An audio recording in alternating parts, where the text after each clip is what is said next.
Welcome to Penrose Learning, where we make understanding easy.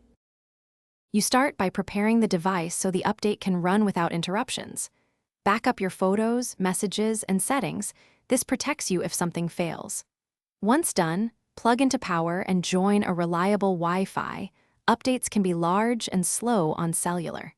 Make sure you have at least one 5 GB free. The installer needs temporary space. Now go to Settings, right arrow System or Software Update, and tap Check for updates to begin downloading the latest package. You'll see the update download and then prepare to install. This is the complex middle stage. While downloading, review the release notes so you know what changes and whether any apps need updates.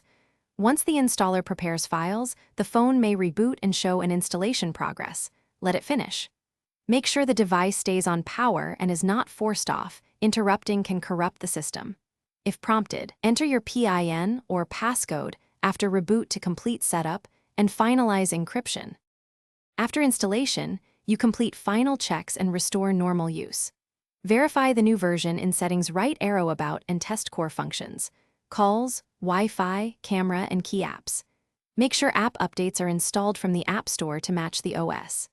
If things go wrong, like a boot loop or missing data, try Safe Mode to uninstall a problematic app, or boot to recovery and apply a cached update or factory restore from your backup. That single troubleshooting step often resolves persistent failures. Thanks for watching. If this was helpful, leave a like and consider subscribing. See you next time.